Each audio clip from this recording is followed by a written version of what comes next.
Welcome, my friends. Welcome to my world. I'm your host, Kevin Rutherford. It is Friday, April 15th. It's tax day. We're not going to talk about taxes today, unless you want to. Well, no, we're not. It is time for another episode of Trucking Technology and Efficiency. So we're going to talk about trucks and technology and fuel mileage and maintenance. And joining us to do that, we've got Joel Morrow and John Walco. We'll get to them in just a couple minutes.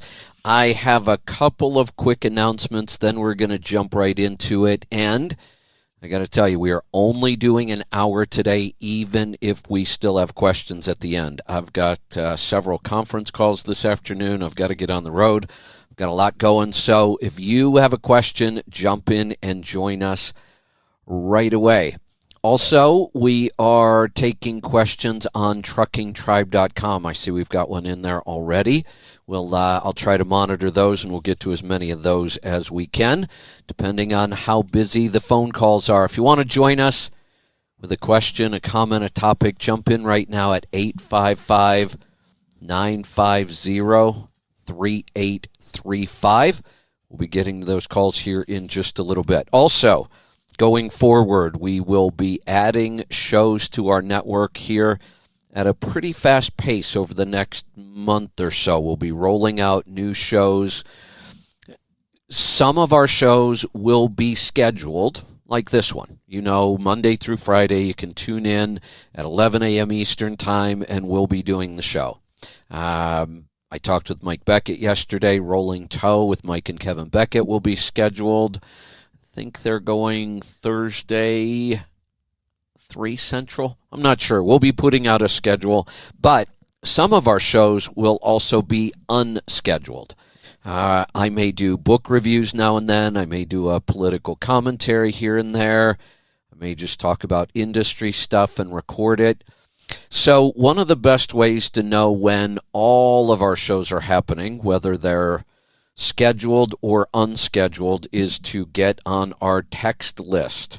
And it's really easy. Grab your phone right now or grab something to write with, and I'll tell you how to get signed up for this. And then usually about 45 minutes to a half hour before we're going to do a show, whether it's a recorded show or just something on the fly, unscheduled or scheduled, doesn't matter. All of our shows, you'll get a text message letting you know that we're about to go live and you can join us. So here's how you do it. Just like you were going to send a text to anybody else, you're going to send a text to this number, 855-997-3835. That also works out to 855-997-FUEL, 3835. In the body of the text, just put the word tribe. That's it. Not long after you send it, you should get a response back, and you can also stop this anytime on your own. All you do is text stop if you want it to stop. And then if you want to start it up again, you can just text unstop, and they'll start up again. You have total control. We're not going to spam you with this. We may send you some offers and some sales now and then, but for the most part, it is about making sure you know when we've got a show going on so you can join us. All right, with that said, we're going to jump right into it.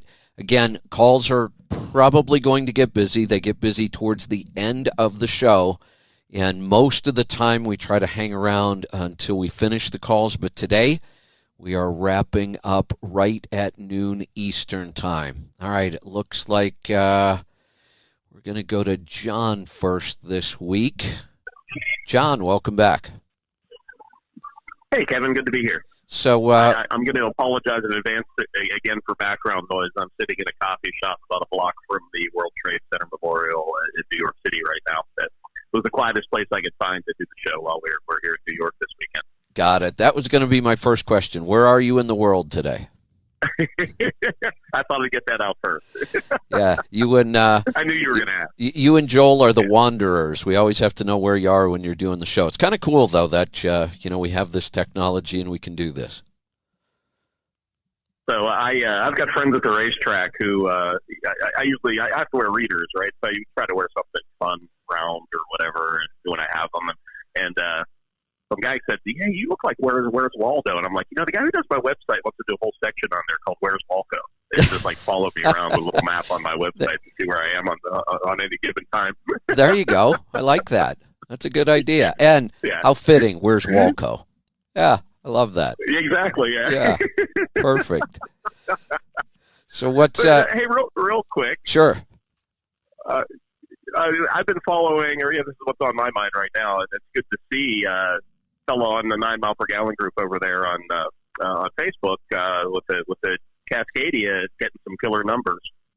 We've become so Volvo centric here, thanks to Joel, and I'm really not involved in that myself, but I've always thought that DD15 DT12 combo, with their 216 gearing and whatnot, should have had the potential, and would always see good stuff from Henry, but never anyone else. And now I've seen another guy out there who's doing it. And my favorite thing about that truck is it's got cameras for mirrors, and he's getting it through DOT. So I thought that was super cool. Guy's named Dave Moreau. And you see him on the 9 mile per gallon page there. But really, really, really good work he's doing with his new Cascadia. Yeah, we love to see that. I'm thinking way back, I attempted to try to get cameras on might have been the first Signature truck. And there was just no way it was going to happen back then. It wasn't even worth pursuing it after I attempted a couple times. And here we are, a decade plus later, and we're finally starting to see it. And honestly, there was no reason not to do it back then. The camera technology was just fine. No. I mean, we had great camera technology. There was no reason it couldn't have worked then. It's just government's so damn slow to react to some of this stuff. And, trusting the technology or having some sort of backup there. And those mirrors are really draggy. I don't care what anybody says. It's a huge deal. I know Smart Truck was working on some stuff before they shuttered. They had a mirror / camera that they were developing that was really a camera, but it had a mirror element as well, so that when you went through DOT, the mirror could be turned sideways where it's not so aerodynamic. And when you went down the road, it just flipped around, and you relied on the camera instead. It's something that those guys were working on. Oh, and okay. I thought that was cool, just to skate around the rule. But but from the stuff I glanced on his post, it looks like he's going to carry a bunch of paperwork with him to do it, but he's pulling it off. So because I guess you just show up at a DOT stop or get the wrong guy, you're gonna have a long day with a truck with no mirrors on it, I'm sure. Yeah, so. The one thing I didn't realize, although as soon as I saw it made sense. Not only do you have to have mirrors, there's a certain square centimeters of glass that has to be there. Oh, absolutely, yeah, X amount, and so the thing that Steve was talking about, this guy ought to probably get on the show. He was my racer buddy who ended up as the engineer there at Smart Truck for some years. Steve Wolf. I don't know if you remember him. If you ever interacted with him when you did your stuff with Smart Truck.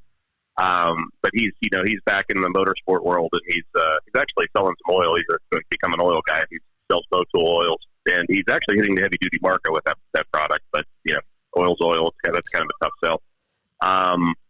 But yeah, he had a really cool, and a really clever idea. A mirror that just turned into a, that was a functional mirror when it was rotated in a mirror position, but it would straighten itself out and it had an arrow profile, a teardrop type shape. When I was going down the road, it eliminated itself. Right. And he said they could actually use it to deflect some air around the truck, like it could work like some sort of guide to move some air off the side of the truck. Then, okay. But it was it was really. But the brackets housed cameras, and there were screens inside that was what you actually used for the mirror, not the mirror. So yeah. Yeah, I played around, and there were a couple camera systems that came out on the market for the fender mirrors to replace the fender mirrors, and those aren't required, so it was no big deal putting cameras up there. But even back then, the camera technology was good enough that those things were really cool to back up with because they followed the back edge of the trailer. As you started to back up and your trailer would swing wider, the camera actually followed that edge so you could always see the edge of your trailer. Yeah. That's amazing what it could do. And it's way better now. Like way better now. Yeah, sure. Some of these modern cars with their cameras. A friend of mine bought a new Jeep Wagoneer, and its rear view mirror is not a rear view mirror, it's a camera. It's just a screen up there that right. uses cameras and can do a bunch of different views. It'll show you the side of the car when you're parking. It does all kinds of crazy stuff.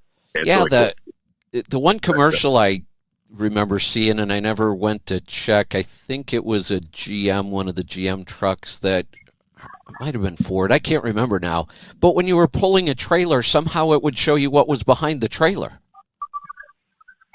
Yeah, I don't know how it does that. That's some sort of magic. I'm not sure. Yeah. The other technology I saw similar to that was pretty cool. I doubt that we'll see it anytime soon on a trailer, but some company developed a camera system, so if you were following a tractor trailer, on the back of the trailer, it had a screen that displayed what was in front of the truck. That's impressive. Yeah, that's really impressive. So you could, a lot of people, they hate being behind trucks, can't see anything, you don't know what's going on with traffic up front, and this camera system displayed what was in front of the truck on the back of the trailer. I thought that was wild. Yeah, that's crazy, yeah. Yeah. Huh, that's really cool. Yeah. So, but back to the main, what was on my mind today is the DT12 and the Cascadia. I mean, I personally, my as I call it, wind tunnel vision, the aerodynamics on the Cascadia with the aero package, whatever they call that, is really good. And I saw a brand new one on the road the other day, and they have some really cool exit vents in the front fenders that weren't on it before, and there's some aero updates on it too with the sharper edges and the splitter on the front and all that stuff. It's really cool. I don't know, I can't calculate a drag coefficient by looking at it, but I got a feeling that's low. Pretty low. It's be good. Yeah. Just looking at the truck. Yeah. Yeah, I think. So it's good to see that happening. I mean, I think others are going to start stepping it up. And I really think that the Detroit Freightliner they were on the right path a number of times and missed it, with small changes here and there, right? Like their turbo compounding that didn't really work out because they went kind of at the wrong end of it. In my world, like small changes that make the difference, right? So they've always seemed to me to be a few small changes away from that thing working really well. And it seems like they're getting to it now. Yeah, I think I think Joel actually has an update on a new transmission coming out, or maybe out available from them now, that might make this a little better too. Yeah, that's on the PACCAR/Eaton side, or Cummins/Eaton side. That's going to be cool too. Yep. Good. All right. Anything else? Good. Well, that's it for me. All right. No, I'm good. Let's. I think we've got. We had a call. Let me check. Nope. Calls are open. You better jump in quick, though. Today's going to go fast. Let's welcome back Joel. Joel, welcome. Hey guys, good to be back. So, where are you in the world today? I'm on the Indiana Turnpike heading towards home. So I'm about 3 hours from home and get in the yard and wrap it up for the week, hopefully. Got it.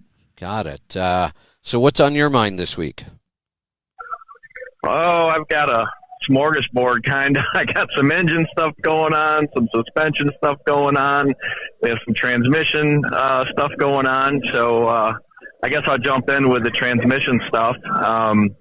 I had a very nice discussion with the folks at Eaton, and specifically with the Eaton Cummins integration engineers. And this all focused around an exchange we had out on Facebook in regards to the manual 13-speed and how efficient it actually was, and a downsped application. And so they have a couple of new transmissions coming out, and they're going to put together a list of recommendations for people that are looking to down speed a Cummins to the degree that you can. And so that'll be interesting. They're going to have manual 10-speed, an automated 12-speed, and then their new 18-speed coming out. And the new 18-speed is going to have a little bit wider steps to accommodate those faster rear axle ratios, which will be nice. So interesting news coming from there. I don't know if you saw the news that Scania has come out with their global platform that Navistar is going to be getting. That looks like it's going to be a very, very efficient 13-liter. Right after Scania made the announcement, Volvo came out with some announcements of some improvements on their 13 liter to keep pace. And one of them I really caught my attention because John had talked about that they'd done some work on a race car engine where they shortened up the piston and lengthened the connecting rod, and they saw some durability increase on this exact same thing that Volvo done with the D13 TC and the newest generation over in Europe. They'd shortened that piston up and lengthened the connecting rod to reduce some internal friction. So that was kind of nice to see. Yeah, the DD15 folks are really hitting on all cylinders right now. Dave and Henry and Clark Reed, all three are putting up some really, really good numbers with the DD15. So they're getting that thing sorted out, and it's just good to see a lot of competition. Competition's good, and it's good to see the fuel efficiency numbers that people are putting up today. Yeah, it is. It's funny. We were talking about Detroit where, for a long time, we kind of looked at the Series 60 as one of the best fuel mileage engines on the market. We did a lot of work on it for fuel mileage. We understood it. We got great numbers. So Detroit's really always been right there at the top of that game. They're still right there. Couple changes, and that could get really impressive. But guys are putting out great numbers. On the other hand, I really hope this Scania thing with International works out. It seems to me like International has not been able to put together a decent game plan on a truck or an engine for, well over a decade now. It's just they start on a new engine platform and it doesn't work, and then they jump to something else, and then they get rid of this. It just seems like they've been all over the board. And it kind of seems to me like it goes back to the time it seemed to have started when they got that the CEO that used to be at Freightliner a long time ago. What was that guy's name? I can't remember his name, but it seemed like he kind of made a mess of International when he got over there, and it's just that like they've never recovered from that. So it would be good to see them back in the game again. Yeah, I think the Scania platform, from everything that I'm hearing, it's definitely one of the better platforms out there. There's no question. It has the right engine architecture. It's got the stout rotating internals. It's got some very advanced emission controls on it. Very, very similar transmission design and steps as what the I-Shift is running in the DT12 single countershaft transmission. The back of it, the auxiliary section, is a planetary gear set, so we eliminate all the extra countershafts and whatnot. So definitely going to be a good one. Scania's got that reputation, for years and years. They have built some very efficient, strong engines, and I would expect that they're going to have a real game changer for International Navistar, no doubt about it, if that comes to fruition. Got it.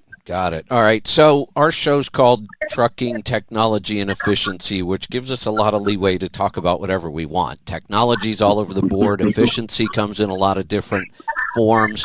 Looking at the numbers in trucking right now, I don't even know what to think. I've talked many, many times about, stock markets and investing and being a contrarian, kind of doing the opposite of what the masses are doing. And it really applies to trucking right now. So we've been on this tear with rates for years now. Great rates, people making all kinds of money. But we've been saying for a while, the party's just about over. And I don't think there's any doubt now. The party's over for trucking. I don't know how long this is going to last, how deep it's going to go, how bad it's going to be. But spot market rates are down 37% since February.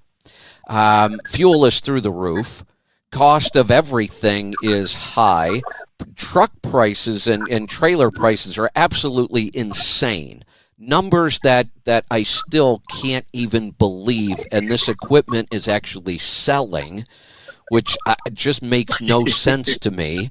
And I just saw a statistic today. What the hell are these people think? Oh, the other thing that a a lot of people don't understand. It's a number I watch. It's called the basically the load rejection rate, the tender rejection rate. And what this means is we talk about contract rates and spot market. Contract means a carrier and a shipper have signed a contract to move a load over a period of time, maybe a year. I mean, I've even seen contract rates up to 3 years sometimes. And then spot market is just stuff that moves every day. You know, you just find a truck, you put it on there. What a lot of people don't understand is contract rates in trucking aren't binding contracts. Neither party has to fulfill that contract. So when it comes time to move that shipment that you've been moving every week for a shipper, if you decide you don't want to move it this week, you don't have to. It's not a binding contract.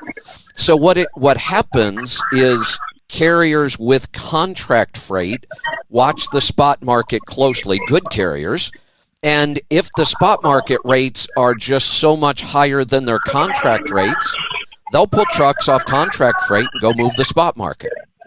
Hey, Joel, is there any way you can kind of quiet down the background noise? Oh, that's me. That's me. Yeah. Oh. Let me move. I'll see if I can do better here. My quiet coffee shop just became noisy. It got really noisy. I found go outside, which is probably going to be better. Yeah. Hold on.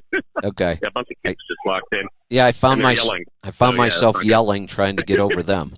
Yeah, I'm going to wear myself out here. I'm yelling. Better outside. There we go. That's better. How's that? That's better. Yeah. All right. Good live radio here. I like it. So now what's happening, those rejections for the contract freight were really high because carriers were saying, hey, look, why would we pull at this contract rate? Look at what's going on in the spot market. That has shifted dramatically. The carriers are no longer turning down their contract freight to go run on the spot market, which means their contract rates are now higher than the spot market because the spot market's dropping so fast. But on top of all that, all of these signs that have been staring us in the face for months right now, we just set a record in February for new authority. A record. I mean, we've never had this many people apply for authority in a single month. It was over 20,000 new carriers registered just in February. Wow. Yeah. Has a regulation loosened up or something? Has something else spurred that other than people wanting to get into a seemingly lousy business right now? Nothing I know of. I mean, nothing's changed. It hasn't gotten easier. It hasn't gotten cheaper. I mean, the only possibility, but I looked into that, and it's really not happening, California and their AB5 rule. That will, if that actually passes, it's at the Supreme Court. If it passes, then you might see a big surge, because in California, then it would be illegal to lease to a carrier. You would have to go get your own authority if you wanted to be an owner-operator in California. But that hasn't happened. Nobody's doing that yet because it's sitting in the Supreme Court, so California isn't enforcing it, and everybody's sitting back and waiting. And I checked the numbers. California's numbers were just about the same as everybody else's. So all I can think of is this is nothing more than, drivers and owner-operators or even people outside of the industry who kept hearing about these great rates in trucking, but they don't understand the pattern that's over. Boy, talk about getting in at a bad time. But here's another one, and this would be mostly fleets. You would think they would know better than this. You can't even order a trailer right now. 22, all of the slots are completely full. Couldn't get a trailer if you wanted one, and they're not even opening up slots for 2023. Why are? Yeah, I think so. A lot of the fleets are forward-looking. See, we got smacked by this when things were really strong because we didn't have orders in. So I think a lot of the fleets are probably looking 2, 3, maybe even 4 years ahead on current orders right now, trying to judge what capacity is going to be out in the future in order that they have trailers. But I mean, we really got stung by that. We had a trailer shortage, and we could have really picked up a lot more work. We just could not get trailers or trucks for that matter. I mean, waited for a year and a half on trucks. So, it's just kind of like, okay, let's put a standing order out regardless of what the economy says it's going to do. We're going to have some type of order out. May not be as big as normal, but it's going to be in the system because we're not going to get caught again without being able to have capacity. And we're probably seeing more fleets in that game where they're putting standing orders out. They may not be as big, but more fleets are probably doing it in order to secure spots. So if you were to go order a trailer right now, if you could, let's say they open up 23 slots, what price are you paying? And how binding is that contract? It's crazy prices right now on a trailer that was $35,000. A year and a half ago, you're looking at 65 to 70. Wow, that's the scary part for me. Inflation. I mean, that's just odd. That's crazy. It is. Yeah, it is crazy. Now, how they're going to hold people to stuff, I don't know, because a lot of this stuff you can cancel and walk away from it, and I think that's why they have all these standing orders. Yeah, I mean, as a fleet, you go in and say, I want to reserve, 50 build slots, and if something happens, you just say, no, I ain't taking it. Yeah, and you walk away from it. Yeah, that boy, but it's buying equipment at today's prices just seems like insanity to me.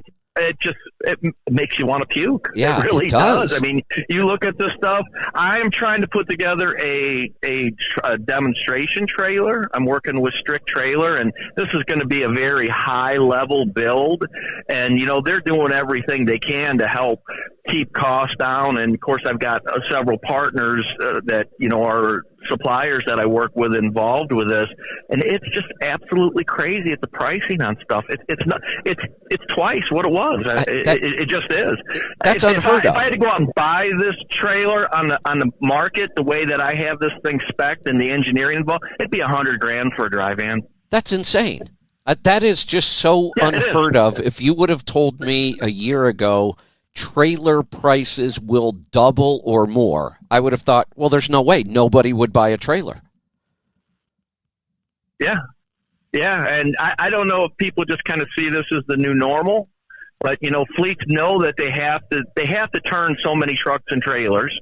And so they put these orders out there. Whether they actually take delivery or not, who knows? But the orders are out there. There's no doubt. Yeah. So, just looking at some numbers, let's say freight rates would have stayed where they were, at their peak when it was, we were just making a killing on everything. If you had to go out and buy a new truck, new trailer, and pay today's fuel prices, those rates would have been barely average. I mean, you would need a rate like that to stay profitable. So these people that are going out and spending this kind of money, and fuel prices are dropping, or fuel prices are still going up. They're up again last couple days. They were coming down. Now they're going back up. Rates just continue to drop. I remember back in 2019, I used a phrase. I don't know if I started it or not. It kind of seemed like it, because after I said it a couple times on the air, I started seeing it everywhere, and it's back now. FreightWaves has got an article, truck drivers are facing another bloodbath. I mean, that was the word we were throwing around in 2019. Mm-hmm. 2019 makes today look like, 2019 was nothing compared to what we might be facing right now. Yeah, when you use that term bloodbath, it's kind of interesting. These are almost the kind of conditions that Ploger Transportation as a fleet we're waiting on. Yep, right. So when one segment is saying the party's over, we're like, it's just getting started, because this is typically the time where we take market share and segment, and because we're ready, we're efficient, and we're just waiting on this stuff. So that goes either way. I agree, it's going to be a bloodbath for folks that don't get it. Well, you guys know, are. If they haven't concentrated on efficiency, you're going to have a whole lot of problems. Yeah, well, and I think that is the vast majority of the trucks on the road today. You guys are like a pink unicorn. I mean, there aren't many companies that focus on efficiency, and you even said you weren't out there trying to grab the highest rates you possibly could. You were working with your shippers that you had long-term relationship with. You were helping them with pricing. You were doing all of the things that good, smart trucking companies should do, but very seldom ever do.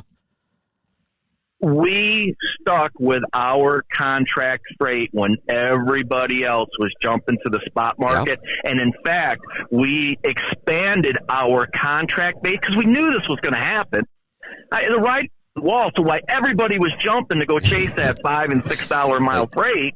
We were like, okay, $450 contracted for 3 years. Hell yeah, we'll take it. Yep. You know, so that's kind of what happened there. So right now, I mean, we're in good shape. It's just not, we don't have that sense of urgency. I don't think that the rest of the market's kind of dealing with, because we've got very stable customers at fair rates for longer terms. Well, with your business model, good relationships with stable contract freight, you focus on efficiency, you're planning ahead, you're watching what's going on.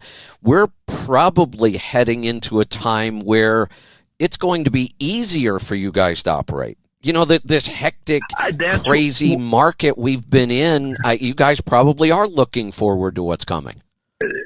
This is what tends to happen. The driver demand is going to slack off because there's going to be a lot of small carriers going under. So we're going to have a lot of guys knocking at our doors. So we're going to have some drivers. We're not going to have to run the trucks as fast to keep up with Joe Schmo, that's running his trucks at 90 mile an hour, and everybody's getting paid by the mile. So we'll be able to concentrate on the efficiency even more. And like you said, we did concentrate on that stable contract freight. So you're exactly right.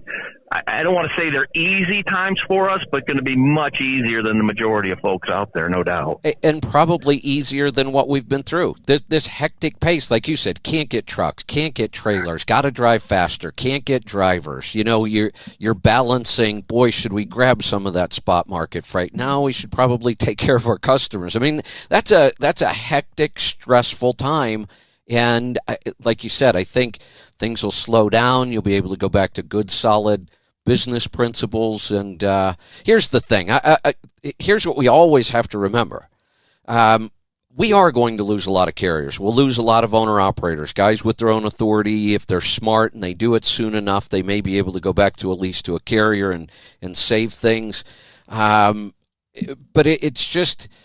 it's a time to just kind of settle down and run a good, solid business and not everything be so hectic and crazy. Yeah, just in the last 6 months, how many of these small to mid-sized carriers did we see pop up that said company drivers make 85 cents a mile, all miles? Right. And that's just nuts. Right. You can't sustain that. I mean, it's great from the driver's point of view, don't get me wrong, and I want the driver to make as much money as they possibly can. That's not realistic long term because the market moves. And the second that it drops, what are these guys going to do when they're only getting 85 cents a mile at times? You know what I mean? And so it's going to be interesting to see how this pans out. Yeah, or all the ads on social media for carriers looking for owner-operators claiming $7,500 a week. And, if you tried to question them on it, they would say, oh, no, look, here's our rate. We're getting $4.22 a mile in this lane, so it's possible. Yeah, it's possible. Nobody was doing those kind of numbers consistently. But, people got into the business because of that. Yeah, no doubt. Yeah, I picked up a load of paper in Chicago, and they had this big banner on the fence next door to a trucking company: $10,000 a week for owner operator, $32.50 an hour for company drivers. And I'm like, yeah, okay, $10,000 a week. So does anybody even on certain weeks? Yeah, right. You're going to make that on occasion, but week in, week out, I don't know. Did anybody even bother? I'm going to start driving a truck. Yeah, well, exactly. Yeah. Yeah, exactly. Yeah. Did anybody bother to just do the simple math? $10,000 a week means you'd make over $500,000 with one truck. Come on. Nobody does that. But instead of questioning it, they ran out and bought trucks. So it's going to get interesting. Exactly. All right. Let's hey Joel, I've got a question for the website for you. From the website for you. Are you guys using the Link Air Ride cab system on your new Volvos, and how do you like it if you are? I have got 3 test trucks with suspension. From a driver standpoint, I absolutely love it. It is not a factory option yet from Volvo. I'm pushing them. I love it. I really, really like it. And in fact, I was talking to John about having him do some work on my new truck when I get it, and I was going to get a hold of the Link people and do that too. And that way John could lay some eyeballs on that thing when they install it. So it'd be pretty cool. But yeah, absolutely love it. Truck definitely rides better, especially in a broadside wind, because it can level itself out. So the cab's not leaning when you're driving down the road against the broadside, and it's very nice. Good. All right. We've got some phone calls. So anybody have anything else, or do we want to jump into some calls? Oh, I'm ready for calls. All right. Let's get started in either L.A. or Louisiana. Terry, welcome. Hey, how you doing today? Good. What's on your mind? I've got a 2018 Volvo that I'm pulling a flatbed with now. I'm a driver in it. It's getting about 6.2 miles per gallon. I've got it governed at 69. I'm trying to find it's got about 500,000 miles on it now, and I'm looking for maybe a Volvo guru, somebody like a Pittsburgh Power, that I could take the truck in and have them really go through it, do the overhead and maybe make some recommendations as to what I need to do to really get the truck in top shape. I use the dealership because that's really the only option, it seems like.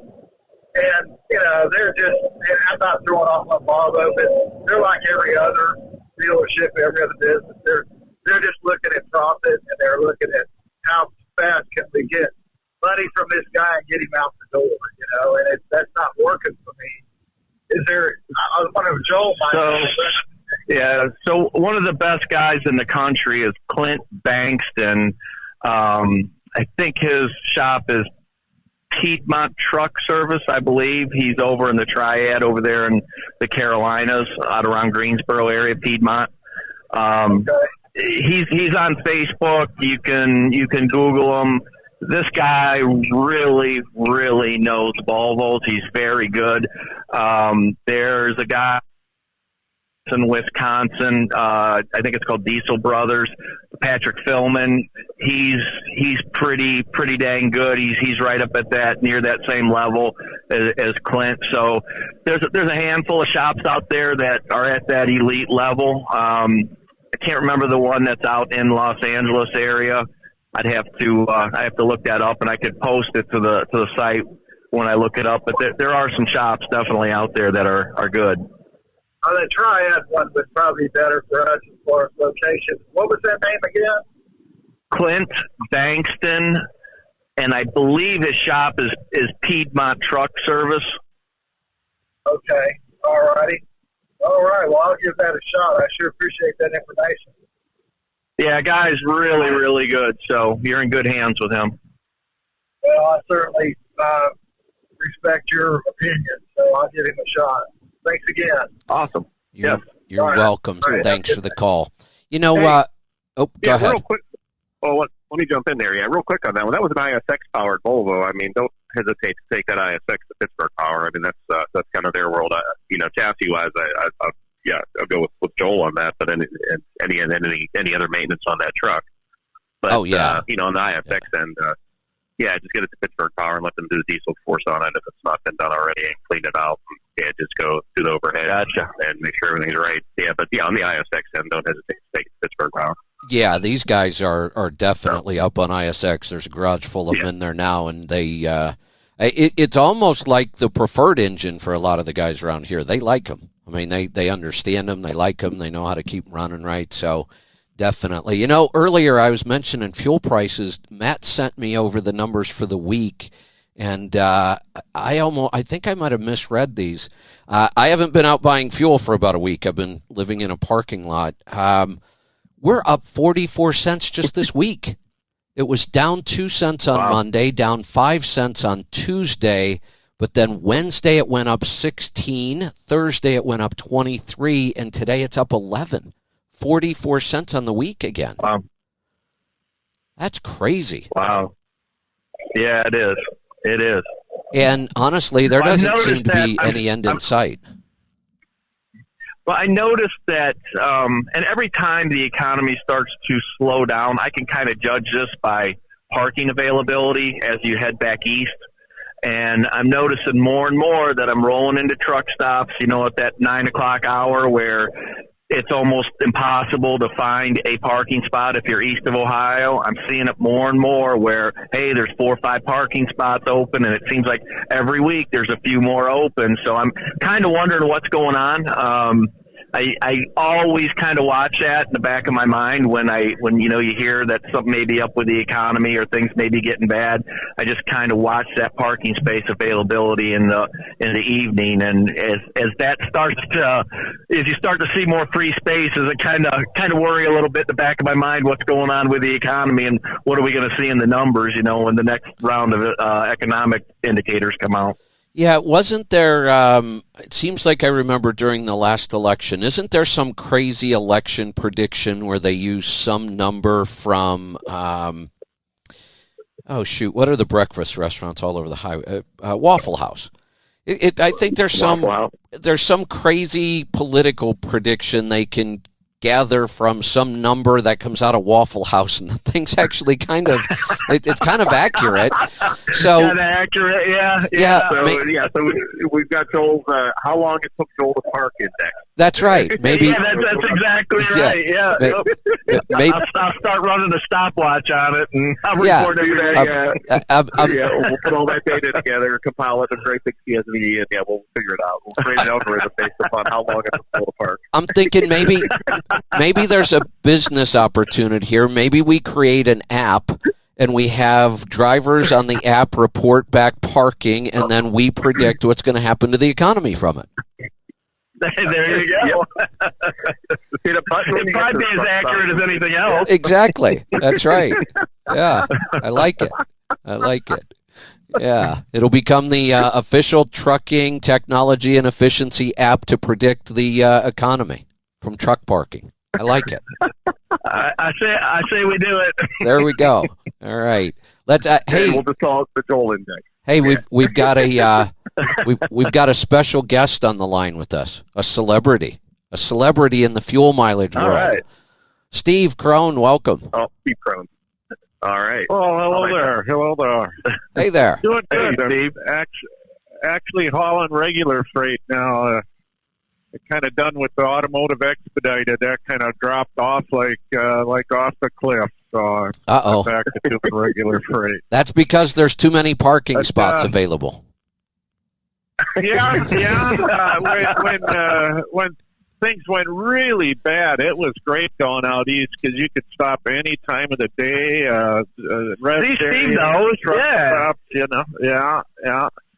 But, of course, the freight doesn't pay as much then, but what are you going to do? But you guys were talking about the price of trailers, you know, and I bought my new trailer in 2020 in about a 2-week period where they couldn't give them away, you know, or wait a second, was it 20 or 19? Well, right when COVID hit, and nobody knew what was going on, you know, and actually, the trucking market went down. A lot of people going out of business and that. And I bought this utility for $31.50, and which was a little bit off the price. And I know the guy and bought some trailers from him in the past.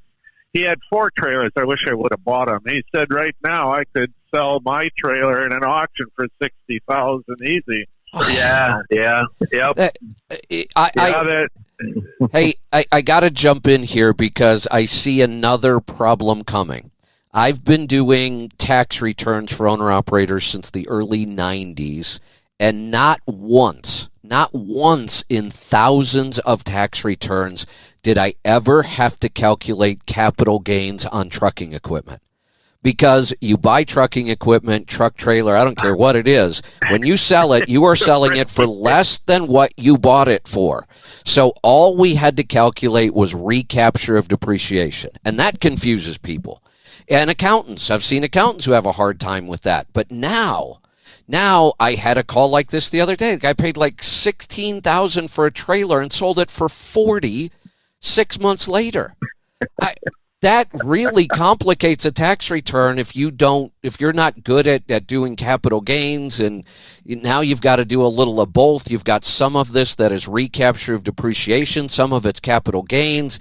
It's capital gains of business property. I fully expect that when we start seeing 2022 tax returns especially, there's going to be an awful lot of mistakes and an awful lot of confusion on how to handle all this equipment.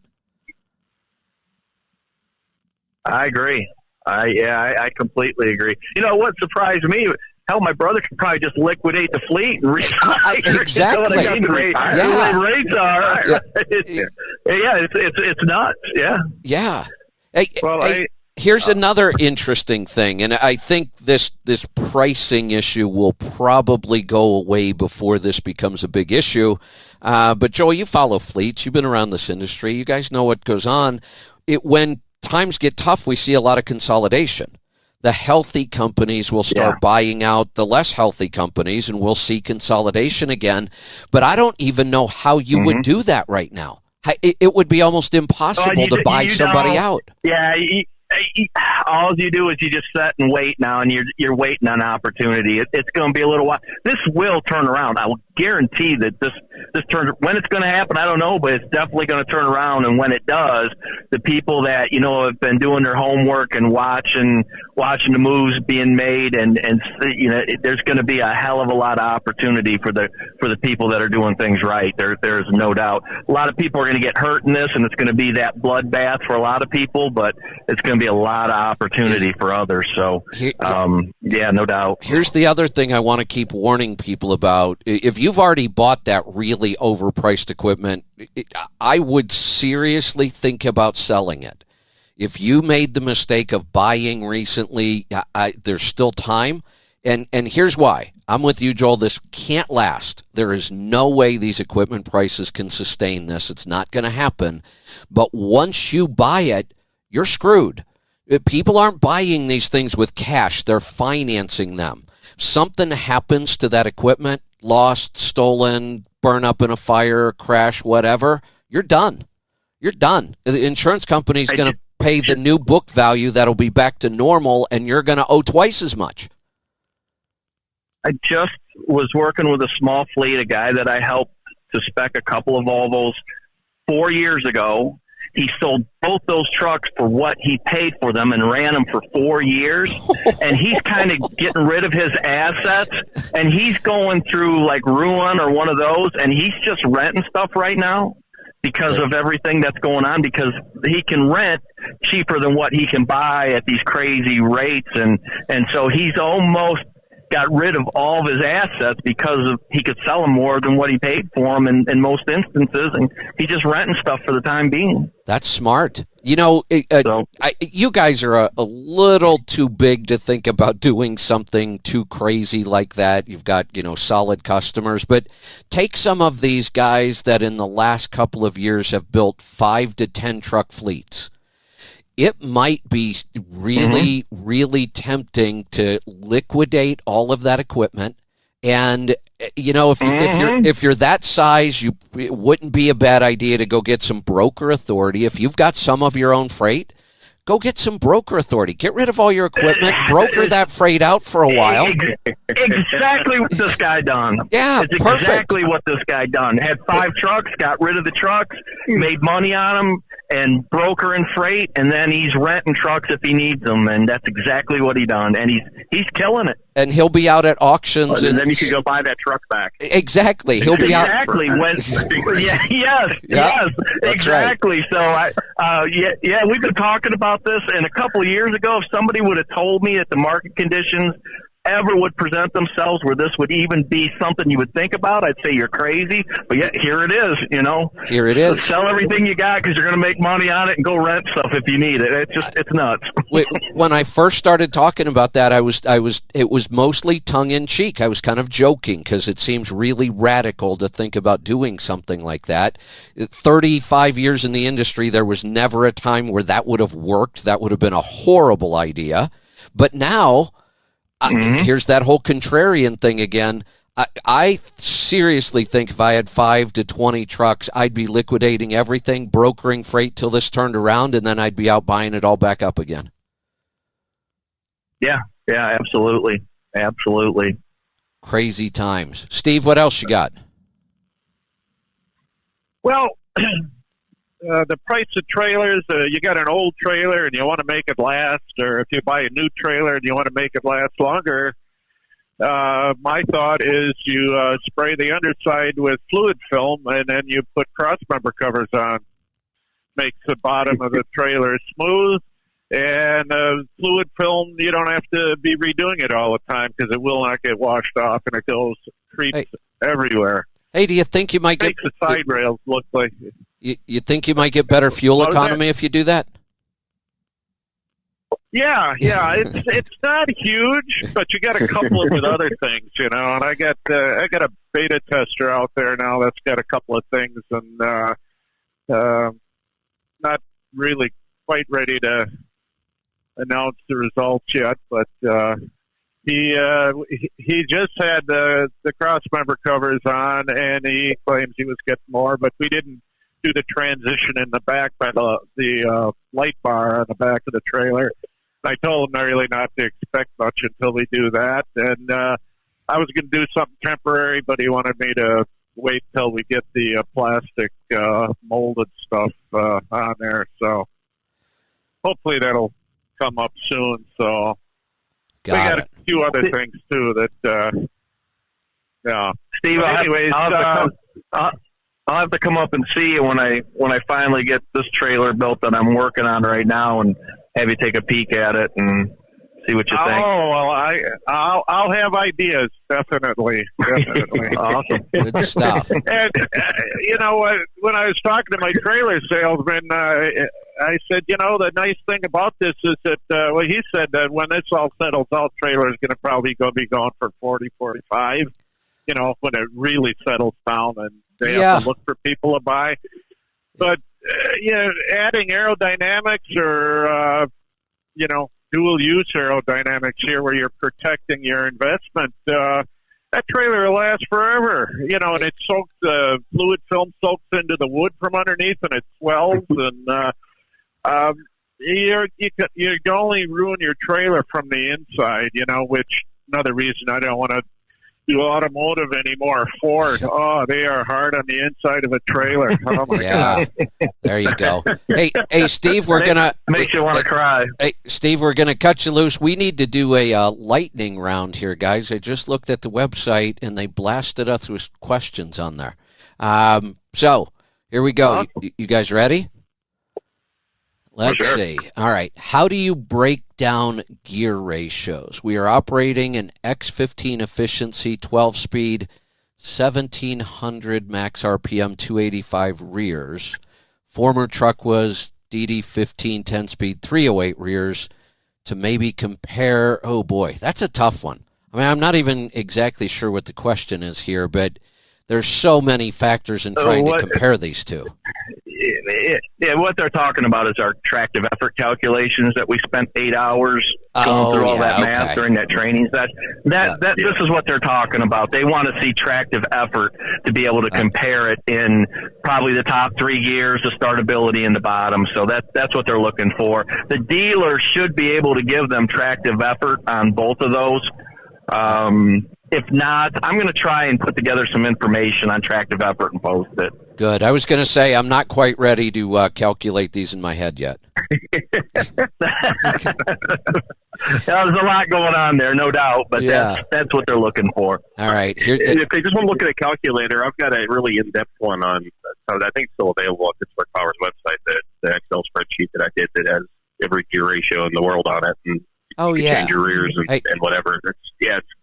I need to think go I get emailed that it to you before, Kevin. We'll try and get that up. Yeah, I've emailed it to you. And we ought to try and make it, or I should just send it to Aaron and have him make a user-friendly version put on the Tribe. Let's do that. That would be awesome. Is that actually giving you tractive effort in each gear, John? Well, you can calculate it from that. I'm not taking it that far. It says speeds and gears and drops for every transmission available, and then it shows what it does. See if we could do that to put the rest of the stuff in there to actually get you that useful information. Yeah, that'd be awesome. Yeah, easy. It would be an easy ad because what it does, if you change the rear ratio, you see the difference in the drops. So that's helpful because, like I said, I've put at least everything from Eaton. I've got Steve's Meritor in there. I've got I don't have a DC-12 or the Volvo iShift, which I should probably add to a tab for. But there's a tab for each transmission on the bottom, and then there are boxes where you could put your tire size and your rear gear in, and it shows you the actual speeds in each gear, and it does it in a graphical form. So you see a line with a drop and a line with a drop for every gear. Excellent. Yeah, let's work on that. That sounds like a great project. All right, we have another tough one here. We might all have to go in and answer these on the website, but I think we can answer part of his question. It says, is it okay to consistently run an X15 performance at 1,200 to 1,250 RPM while scaling out at 80,000 pounds? Am I causing any damage? It gives us a whole bunch of numbers and statistics, and it's not going to work well on the radio. So just in general, what do we think about the question? Won't hurt it a bit. No, it shouldn't. That's high enough RPM. He's going to be under peak horsepower, but that should be good for fuel efficiency on the flat. So now he's on the back should be fine. Curve, right. I think peak torque on that thing's like 900 or 910 or something like that. Yeah, he should be fine running there. There we go. All right. Here's another question. Thoughts on the Hendrickson Primax EX and Niue ADZ suspensions? I like the Primax. It has that 3 torque rod arrangement, so your truck's not going to tail steer itself in a single axle application. In a tandem application, it's a little bit busy because there's a lot of parts. The ADZ has the V rod up top, which I like, and it's a little more elegant solution than the 3 individual torque rods. If I'm running a 6x4, personally I take ADZ. If I'm running a 6x2, then I take Primax. Excellent. Got it. All right. And I just see Bruce was in there, answered the RPM question on the X15. Looks like we all agree on that one. That's good. So if you're not part of TruckingTribe.com, head on over and join. You get all kinds of questions answered. We've got John and Joel. I see you guys in there all the time. I see Pittsburgh Power's been in there very active lately. I've been trying to get in there more. So it's a great resource on the trucking side. And then, of course, on the health side, we've got healthytribe.com as well. Right now, we've got 2 minutes left. What does anybody want to finish with? Just everybody keep their eyes open on new technology. We're going to start to see some updated engine designs coming. I think everybody's going to have a very, very competitive product with the new transmission options that are going to be available. I think the engine designs are going to start to come a little bit closer in terms of engine architecture, and it's kind of important to understand what's going on. We may have to rethink how we drive trucks. I mean, in the past, we've always been taught don't lug them and keep that boost gauge as low as possible. I think now we're going to have to look at boost in relationship to RPM. I think that's going to be the difference. Right now, I'm running down the road at 900 RPM on the flat. I'm making about 3 to 4 pounds of boost. When I go over an overpass, it'll make 30 pounds of boost, but I'm still at 900 RPM. And I think that's what's important to understand, is that at that low RPM, we need to be able to make boost when we need to in order to have the drivability that we want. Hey, Joel, you just gave us a little more job security. We've been trying to explain boost for about a decade now, and now we're going to make it more complicated. So they need us even more. Oh, it got complicated years ago. We just need to adjust to it. Yeah, that's right. The computer tells it how much boost to make, not your foot. So yeah, it's gonna be another story. That's right. I'm liking the competition. I love seeing the numbers from the Detroit guys, and it'd be good to see some others up there, and to see this group challenges each other, and like actual competition improves the breed, and we can have fun doing it, and with the economy the way it is, it'll help with your sustainability as well. If you're someone out there getting 10 miles per gallon, you're going to kick ass in this market, and good on you. Absolutely. And, we see the guys who are out there happy with 6.5. Go by the wayside. Well, so be it. It's better for the guys who did their homework and are doing the right things and then concerned about fuel mileage. It's better for business. It's better for the economy. It's better for the environment. It's better for everything. And so let's keep competing and working on each other. And I'm looking forward to getting my hands on Joel's new truck. And he's got a specific thing he'd like me to do. I have a whole bunch of other ideas whenever we finally get to work on it. But it's gonna have a full-on race car setup on it when we're done. So I've got some things from the racing world from a setup alignment, shall we say, standpoint that we could probably play with once we get the wheel bearing sorted and all that stuff. But yeah, got a lot of work to do. But it's fun. And we might as well just throw this in because we've been saying it for years and years, long before it got this bad. When high fuel prices and low rates start killing these guys, don't say we didn't tell you. I mean, we've been telling you for years, get ready for this. It's coming. Yeah, absolutely. It's coming. Yeah. Whatever's going to happen is going to happen there. That's right. Cream rises to the top, and those of us who have, and to me, this whole fuel mileage game is just like a race. It really is. It's, it's no different than me standing on the side of a track with a stopwatch. Exactly. So this change found me some pence, and that one found some pence on the racetrack, or on the, out in whatever lane you're in, and it's just fun. Yeah, and it's beneficial to everybody. Yeah. Let me tell you the only difference. Here's the way I see it. In your world, every person on that track is doing that, right? Everybody. Yep. Everybody is doing everything they can to squeeze out another second or two in time, or a little more of this or a little more of that. In trucking, I swear it's like maybe 3 to 5% that are actually working at it. Yeah. I can imagine it'd be like me going out, having a driver go out on the track and just driving around. Like, well, I just like driving around the track. I'm like, well, that's stupid. Yeah, well, let's think about let's think about this, John. If 9 out of 10 race cars were doing that, think how easy it'd be to win. Oh, it'd be really easy. Well, again, here we are. But that's just imagine every mid-sized fleet like Joel did what Joel does. Just imagine what that would do to fuel consume, to the market. Right. And not to mention all the owner-operators. And the owner-operators are easier to get to, but I think Joel would be the target. We have other fleets the size of his, and there are a couple out there. You've got Nussbaum and you've got MVP that are putting on good numbers, but I think they're about it. Just about. I don't know just anyone about. else that does that. Yeah. And why doesn't the 9+ mile per gallon group have 300,000 owner-operators in it? I have no idea.